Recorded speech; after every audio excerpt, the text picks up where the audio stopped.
So welcome this evening, Chag Sameach. So the title here is Middle East Update. I did this last year as well, so I'll update you from last year because you remember what I said a year ago. I also didn't want to specifically lecture you for 45 minutes.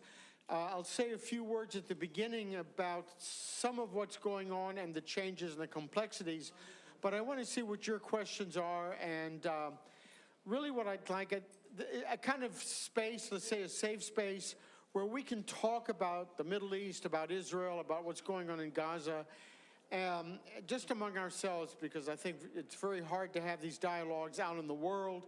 It's sometimes very hard to have them within the Jewish community. And I thought this would be an opportunity for us just to talk about what's going on, how we feel about it, and where things might or might not be heading.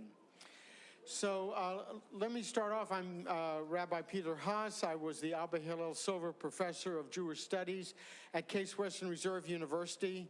I had to have big business cards to fit all that in. I retired maybe 8 years ago.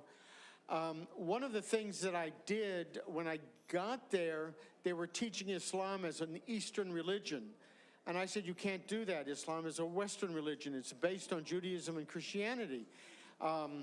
I ended up teaching the course in Islam, and from there, Western religions, and from there, several times I taught courses in the Middle East. I have to tell you, I had very mixed student populations in my courses in the Middle East. We always got along well, the classes went well, everybody learned. I sometimes wonder if I could pull that off today, and I'm not 100% sure. But anyway, just a couple of opening remarks before, as you're formulating questions. There's a number of kind of significant changes going on, and I want to start sort of far away and kind of move in. The first is with Iran. Iran has, as you may know, Khamenei, the Ayatollah, who really runs the country, even though there is a council of guardians and all that, he's getting quite old, and it's clear that he's going to have to be replaced, and he's going to have to be replaced soon. So I think what we can see in the next year is there's very likely some political shifts going on in Iran. The Iranian economy is also not doing well. It has been not doing well for at least 3 or 4 years now. Whatever you think about sanctions or no sanctions, their economy is failing. So this is another issue with them. They obviously are in deep discussions with Trump about the future of their nuclear program. Some of you may have heard they're trying to ramp it up. I think that's a bargaining position, but who knows? They are different factions in Iran, and they are struggling against each other as to what's going to come next. So I think Iran is going to be a kind of interesting country. Plus, they've lost a lot of their allies. They've lost Hamas, basically. They've lost Hezbollah. The Houthis are not doing so well. Iran is very much isolated. And let me just say one more thing. Iran is a Shia country. Most of the Middle East is Sunni. And so they're always feeling like a minority that's been picked on. They had a great messianic revival in '79 with the revolution. They were going to Shiitize. I just made up a verb. They were going to Shiitize the Middle East. Obviously, that didn't happen, and it's maybe running in reverse. So the Iranians are in a very, very bad position right now. Iraq is also really, really struggling. I have to say at this point, as many of you probably know, but it's worth repeating, the Middle East is full of all kinds of different peoples. Part of the problem is when the British and French drew the boundary lines, and this is true for Israel, it's true for Jordan, it's true for Syria, it's true for Iraq, it's true for everybody. They ignored tribal lines, kind of like in Africa. So you have countries that have Sunni Arabs, Shia Arabs, Kurds, Druze, various kinds of Christians, various other kinds of religions like Zoroaster. The Middle East is a very, very culturally mixed region, and this is part of their problem. Iraq, as you know, is 3 major divisions that do not get along with each other and never had, which is why they have strong men. It's Shia in the south, it's Sunni Arab in the middle, and it's Kurdish Sunni in the north. They are really where Al-Qaeda and ISIS, remember ISIS, the Islamic State, that's really where they were based, because they thought, we've tried everything else, right? We've tried socialism, we've tried communism, we've tried capitalism, we've tried democracy, none of it has worked. We're going to go back to our golden age, to the Abbasid Empire, to the Caliphate, and so Al-Qaeda and ISIS are about the Caliphate, and let's try something that's indigenous Arab Sunni. Iraq is still trying to put itself together. I don't know if you know it, but we have U.S. troops in Iraq because they are very afraid ISIS or Al-Qaeda are going to rise up again. And we're there to help the Iraqis keep ISIS and Al-Qaeda under control. But they're facing a really existential crisis in Iraq. Syria, as you know, has had a revolution back in December. The country is still trying to put itself together. It is, at this point, has lots of different populations that are centrifugal. They're pulling apart. The Druze in the south, the Awalis, who used to run the government, they're up in the north west. There's Sunnis, there's Shias, there's Christians, and they're all kind of struggling with each other. Part of the country is basically occupied by Turkey. Israel has taken over some military posts in the south. So Syria and the new leader, Shara, is trying to pull the country together. I've been reading a little bit of Syrian news. We know how bad the Assad regime was. Well, we thought we knew how bad it was. It was worse. They are uncovering underground prisons with bodies in them because people were never released. They're discovering mass graves. People are coming back, refugees, Syrian refugees, to find their houses gone, their villages gone. There were massacres. It was a mess. So Syria right now is in a really traumatic situation, and they're trying to pull the country together, and they're desperately worried also about ISIS, about Al-Qaeda, about the Druze, about the Turks, about Israel, about the Alawis, about Sunni-Shia tensions.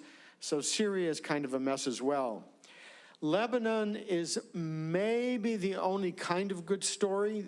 Their economy is in ruins, but with Hezbollah basically been knocked out of the ring by the Israelis, the Lebanese and Israelis are actually working together under the table, so to speak, but they're actually working together to root out the remnants of Hezbollah.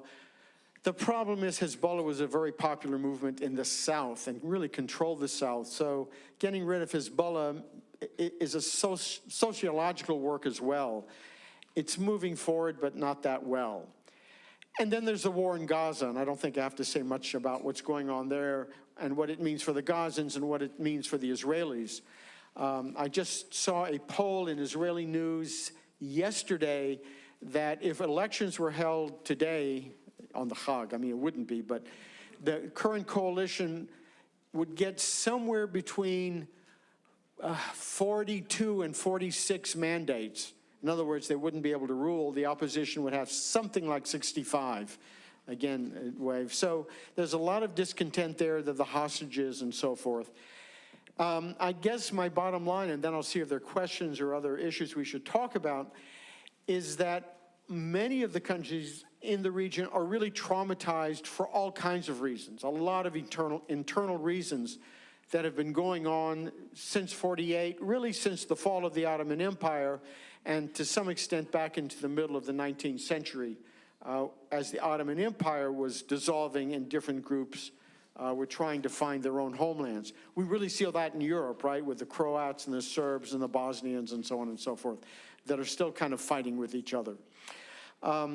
So it's a region that's very traumatized. I think right now Palestinians, or in Gaza especially, are extremely traumatized. I think Israelis are traumatized.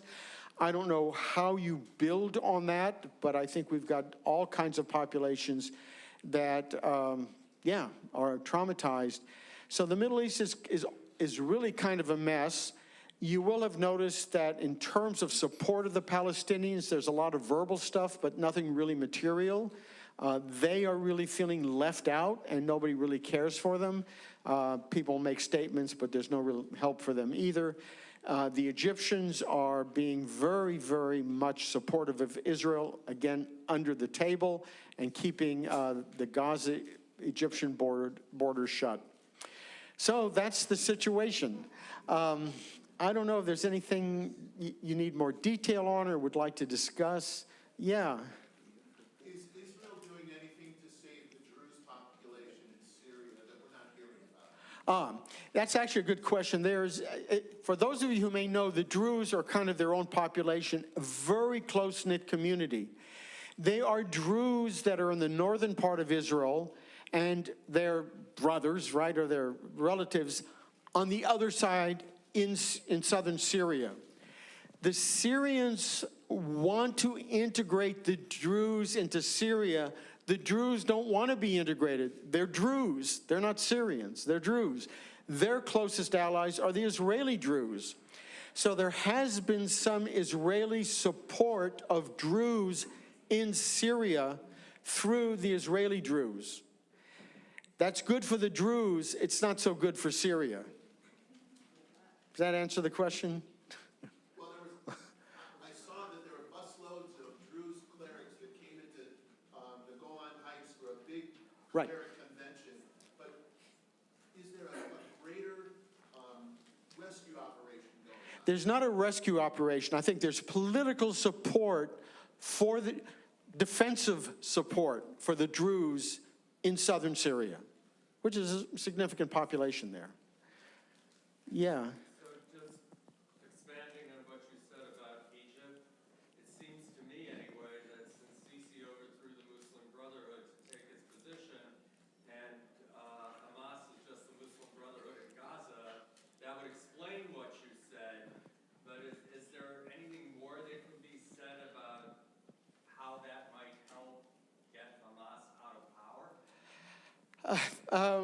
So did you all hear the question?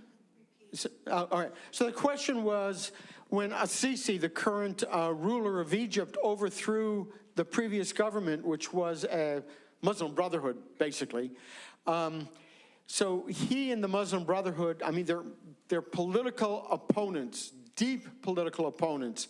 Hamas is, in a sense, the Gaza branch of the Muslim Brotherhood. So does that explain some of Egypt's relationship with Gaza and with Hamas, and will that make a difference? So the answer is, first of all, yes. Egypt and the Muslim Brotherhood, or Hamas, do not get along. They hate each other, and Egypt is doing whatever it can to weaken Hamas, closing the border, not letting supplies in, not letting smugglers bring in whatever they want to bring in, food, oil, cigarettes, whatever, food. So, yeah, in that regard, Egypt would be very happy to see the Hamas disappear. I should say, by the way, Egypt's economy is also in really bad shape. They're really struggling there as well. So Egypt is trying to put its own act together, but it has no support at all for Hamas. My sense is, and this is my sense, that Hamas is just not going to go away. It is the only really organized group in Gaza. There's nowhere else really to turn. It's deeply rooted, and both deeply in the population and deeply like underground in the metro. I don't think Israel's going to be able to beat Hamas to death. So at some point, I don't know, Netanyahu has to declare victory, or I don't know what's going to happen. I don't see Hamas actually surrendering. So where things go from there, I don't know.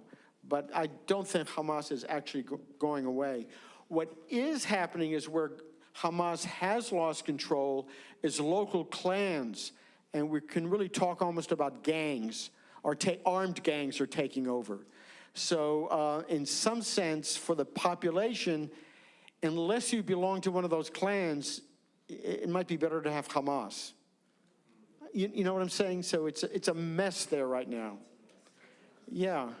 As a follow-up, overall, how would you say the Israeli population feels about Netanyahu? What would it take to have elections, and what do you anticipate would happen All right, so the question was about how Israelis feel about Netanyahu, what it would take to have elections, and what was the third part? What do you anticipate his successor might do? Oh, what is a successor? Well, we're out of time, folks.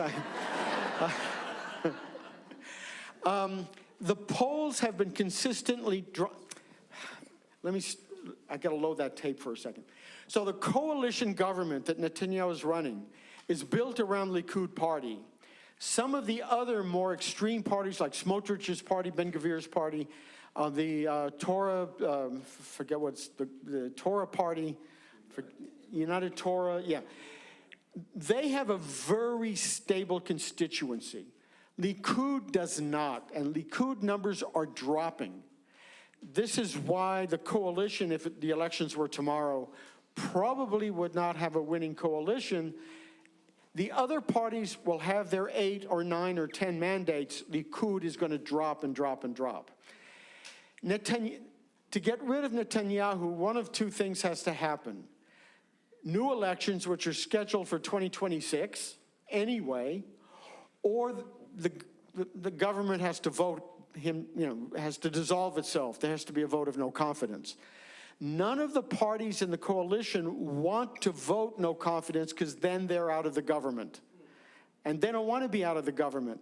So they will always vote to keep Netanyahu in because they're voting to keep themselves in, right? So unless he really alienates the extreme right wing, he's going to stay in power because they will not abandon him. They can't afford to. They want to stay in power. So maybe the best hope is 2026 when there's elections anyway. What his success, if the war in Gaza is still going on, I don't know what his successor will do, but there'll probably be some attempt between him, the United States, to somehow work out a deal. And I can't, at this point, I can't imagine what it is, because again, I think we're dealing with such traumatized populations on both sides that it's hard to imagine them trusting the other side, for 5 minutes. Yeah. What about the other major chaos agent in the Middle East, namely Iran?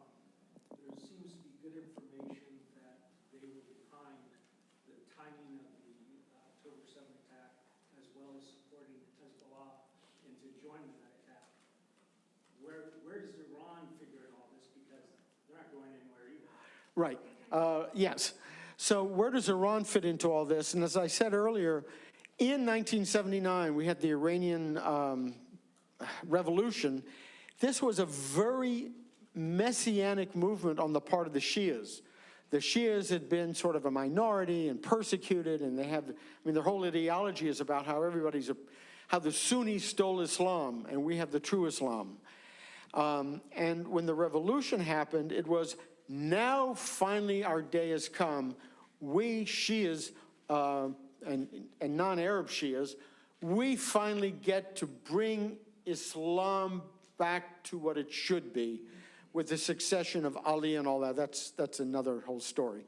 What has happened in the last, 2 years is, and they had built up quite some following in other parts of the Middle East. Again, you can think of Iraq, Hezbollah, Hamas, which is Sunni, but nonetheless, they were, kind of brought. The Houthis in Yemen. Meanwhile, back in the homeland, back in Iran, things were not going well. Part of what the invasion of October 7th may have been about is the Iranians feeling they're running out of time, that their own internal problems are catching up with them, and they had to do something dramatic. And that may have explained part of the timing. I don't know. Sometimes I suspect they helped drive that day. Obviously, they've lost Hamas. They've pretty much lost Hezbollah. The Houthis are in a pretty bad situation, and nothing in Iran has gotten better. The leader has gotten older. The economy continues its slide downwards. There's more and more unrest in Iran. It's becoming more and more oppressive. There are more and more people looking at who's going to replace Khamenei when he dies, and he's up there. So Iran, I think, is in a very bad existential situation right now. The revolution clearly didn't work. What they tried to do in the Middle East didn't work. So, and they're now under tremendous pressure by Trump and Israel to cut back or actually eliminate their nuclear program. Right now, Iran is really in play, but I think they're in a very bad situation, and they have very few options. Hang on, there's a question back there, way back there. Can you talk about what's going on in Israel right now with the Orthodox population and the threat and all that? And can you talk about whether, if there were a change of government in 2026, is there any possibility that the settlement policy would change, or is that train now left the station? Okay, so the first question is about the ultra-Orthodox, and the second about what's going on really with the settlement movement. So the Orthodox have fought back viciously against the conscription law.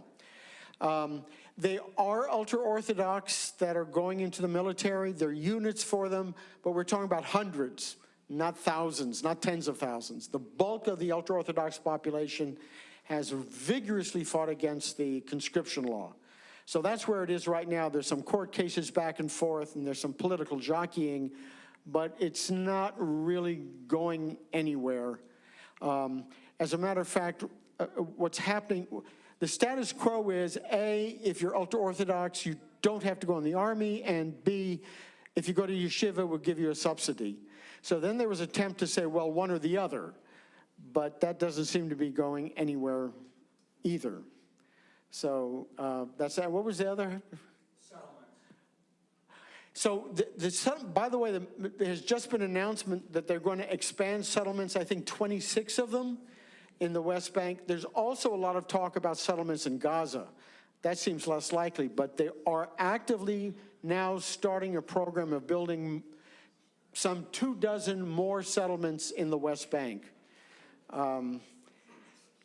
I don't know if that train has fully left the station, but it's certainly starting. So, and this is going to be another problem. Let me explain that a little bit. Netanyahu's worst nightmare was a two-state solution. I think he's probably won that. There can't be two-state solution, a Palestinian state and an Israeli state. I think both populations are just not in a position to do that, maybe in a generation. So we've got a one-state solution. Just imagine that, right? If Israel controls all the land and all the population in Gaza and the West Bank. That's the one-state solution. Yeah. So you were talking about the economy in Iran. Do you know how to compare what's one Iranian unit money to a US dollar? I don't know. The question was what's the rial, I think, is the Iranian currency. It's several hundred to the dollar, but I couldn't tell you what exactly. I don't remember, but it's, because every time I look, it's different. So I have a couple of friends that are from Iran, and they said that if a lower middle class person would move to Iran, he'd be a multi-millionaire. Well, he'd be a multimillionaire there because he'd have millions of rials. Yeah, but they wouldn't buy anything. I mean, the middle class is disappearing in Iran, is essentially what's happening. They have, buckets of money, but it's not worth much. Lebanon is even worse that way, but yeah, you and then Glenn. How realistic an option is the regional alliance, talk of the regional alliance, and wouldn't this be a very good thing for Israel? So the question about a regional alliance, I assume you're talking about Abraham Accords. Right. Yeah, there's a lot of interest and support for that in Saudi Arabia, in Jordan, in the Gulf states, in Qatar. The Syrian government has started saying, hey, we could do something. The Lebanese government, but everybody's saying we gotta solve the Palestinian problem first. If that's solved, I think you will have the Abraham Accords the next day. They're all anxious to do it. They're all anxious to get out of the, I don't know what to say, the morass that they're in. I mean, the Middle East is a morass. It's just a mess. The Abraham Accords, I think, is something everybody would like to get on board on, but you've got to solve the Palestinian problem. How you solve that, I don't know, but that is, everybody's saying, the Syrians, the Lebanese, the Saudis, the Qataris, the Emirates, you got to do something about this first. Yeah. So I think it seems to me that even if most Western governments, and not all, did not view Israel as committing war crimes before the ceasefire, that there's a wide perception among those governments that they are doing so now. And you have people like Olmer coming out and basically saying that they are. What's the perception in Israel of the Netanyahu government tactics? Well, the Israeli population, as far as I can gather, is quite split. And as I said, the numbers of the Likud party are coming down, the polling. So, I mean, there's the question of the hostages. What do you put first? You know, beating up Hamas? Or let's get the hostages out, right? There's, and there are demonstrations, there have been demonstrations going on weekly for years. There are more and more demonstrations. Israelis are mad, they're frustrated, they're angry. I mean, this war, whatever's happening to Hamas, this war is having its toll in Israel, and above and beyond the hostages. It's hurting the economy. It's hurting its relations abroad. People are People are talking about boycotts and sanctions. It's divided the Israeli population. It's like trying to have a conversation here between red state and blue state, right?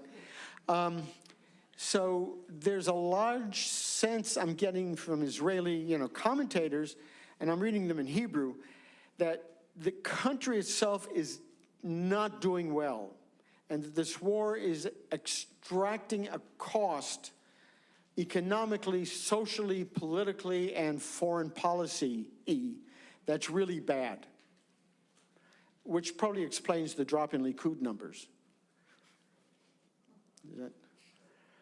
Yeah.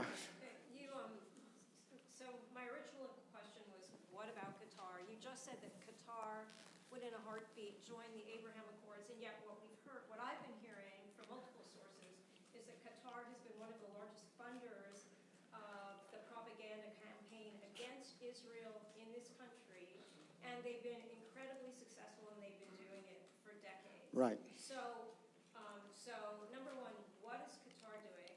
I mean, clearly they're political movers and shakers right now. Right. And how do I square your comment that they're ready for the Abraham Accords, but they're clearly working against Israel? Right. So the question was about Qatar.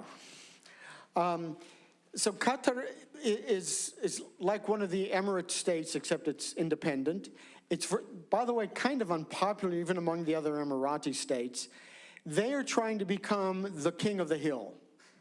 And how do you do that? Well, you kind of pay off everybody because they have lots of money. So, by the way, they worked with Netanyahu in funding Hamas. So the money was coming through Israel. So that's another very complicated situation that politically. But the Qataris, I think, overall would like something like the Abraham Accords, where the entire area is an economic union, but they would be on top. Without Israel? No, they would include Israel. They have no problem with that because it's business.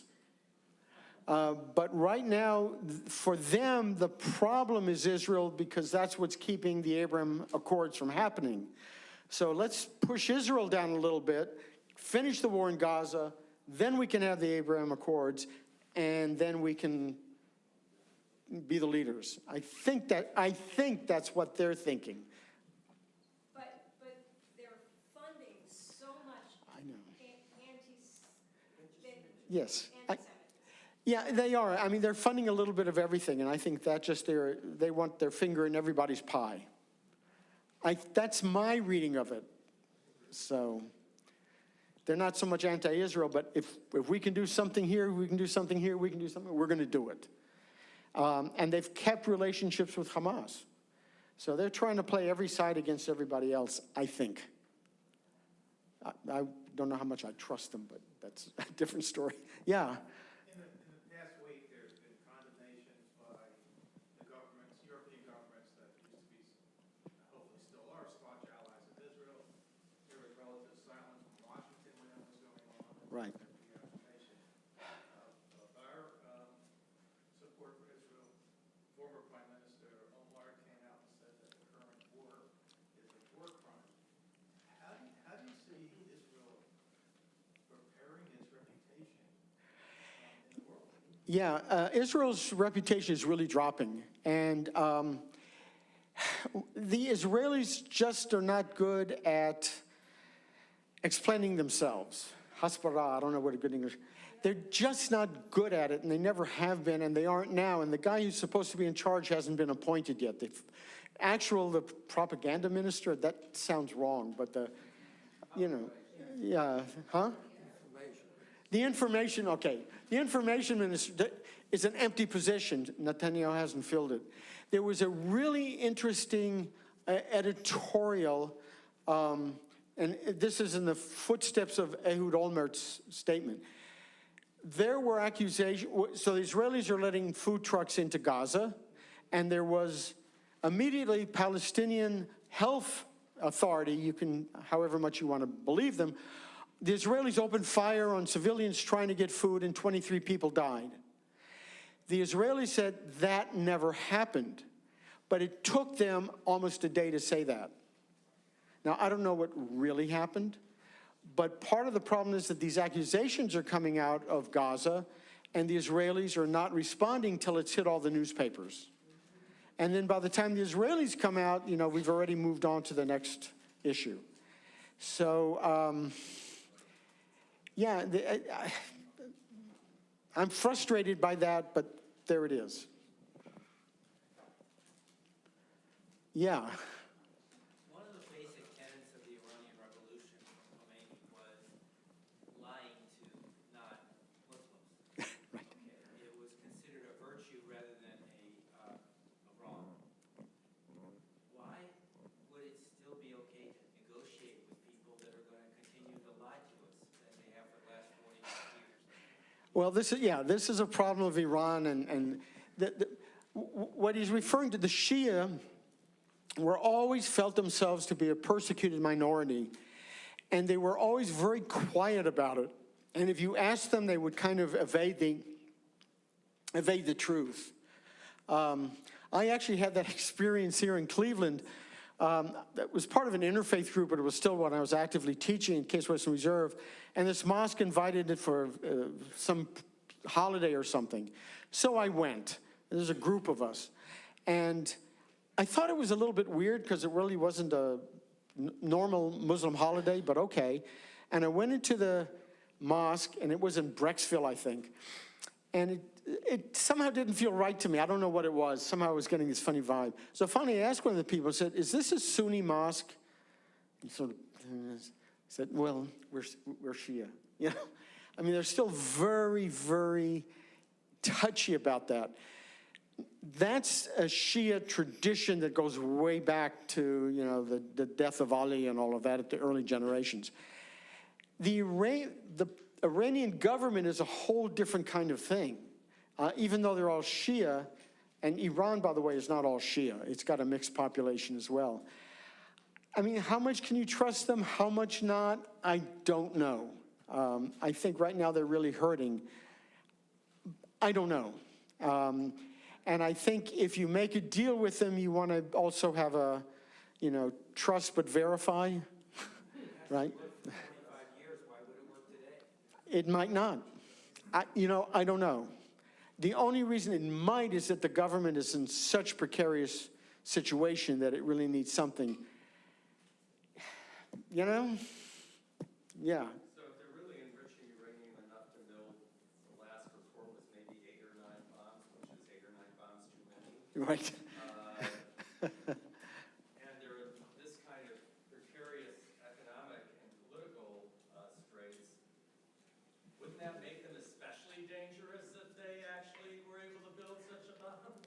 Yes. One of the last things I'd like to see is Iran with nuclear weapons. Again, my hunch is that if they become a nuclear power, then they also become a nuclear target. And I'm not sure they want to go there. So I think what they're trying to do is pretend, right, that they're building nuclear weapons as a bargaining position, but I don't think they actually want to get there.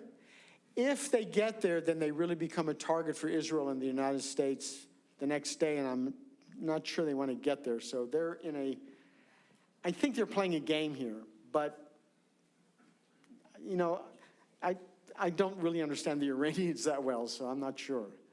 Yeah. When President Trump was reelected, it seemed that the right in Israel was jubilant about it, and he seemed to make things short, he seemed to, go beyond what Netanyahu would have been, as well as maybe wanted it as hard, but would have never said, the complete expulsion of the population in America taking responsibility for Gaza. Right. Since then, he's entered nuclear negotiations with Iran, that we're just talking about, and cut a separate deal with the Houthis to stop attacks on us, but not on Israel. Right. So I'm putting you in a position to tell me, what is Donald Trump thinking? What is Donald Trump thinking? My first answer would be, well, Donald Trump. Yeah, he and Netanyahu apparently have grown apart. And maybe it's because he sees more possibilities with Iran, or he sees more possibilities with Saudi Arabia. He just got a brand new used aircraft from Qatar. He may just see that his, as a businessman, right, that there's more going on there, and that Israel right now is not in a position to do anything, and so he's focusing there. I don't know, but that's my hunch. Separate question relating to hostages in general, not only the current ones. When I was a boy, I'm in my 70s now, when an Israeli would be kidnapped, his family would say Kaddish for them, and they would move on, and there were no negotiations. Somewhere along the line, maybe around the time of the Terry Anderson kidnapping, maybe some 30 or 40 years ago, Israel started negotiating and would give back hundreds of Palestinians. Right. To one Israeli. And it seems to me that October 7th is the culmination of that. Can you just comment on that history and where you think it might be going? Yeah, there has been the pattern of we just don't negotiate. You take hostages, we're not negotiating. And right now, I mean, it's big political movement to get the remaining hostages back. And that has been an evolution, and I don't quite understand why, except I see it happening. I mean, the count, maybe it's the number of hostages. Maybe it was the way it happened. You know, it was this music festival. I don't know. But the Israelis are really exchanging a lot of Palestinians for a few hostages. And I'm not sure that's a smart policy, but that's what they're doing. And I don't know. But I noticed the evolution you're talking about. Yeah. Yeah. You touched on one of my questions. I have two of them. The first one is, why are they willing to release so many hostages for thousands for what is Why are Israel willing to release so many hundreds or even thousands of Palestinian prisoners for a handful of Israeli hostages? I don't know. I don't get it. But that's what's been happening. Yeah. And it's happened before this whole recent unpleasantness.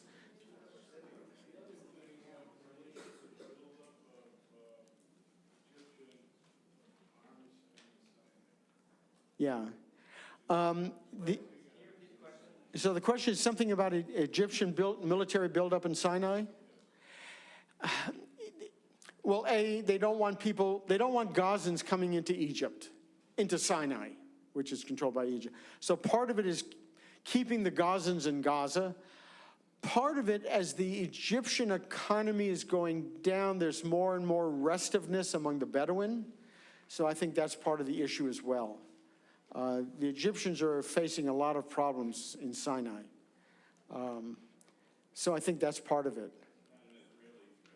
I don't think there's an Israeli threat. They seem to be getting along well.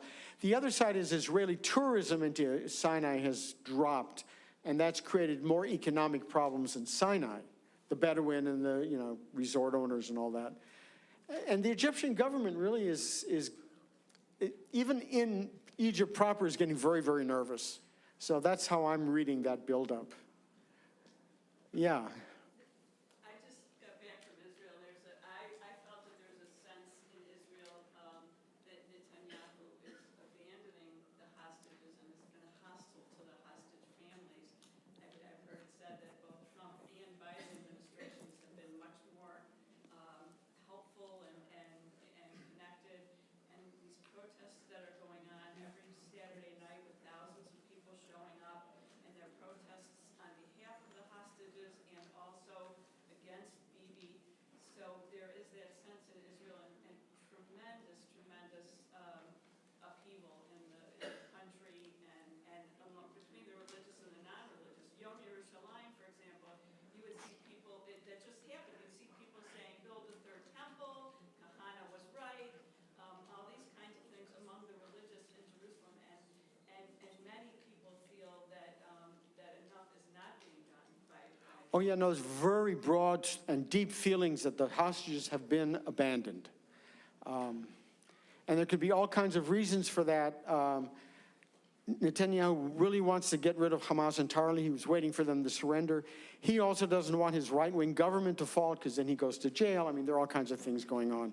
But the hostages are, in the top three priorities, they're number 3. Right. All right, it's 9:25. So I thank you for your participation, your questions.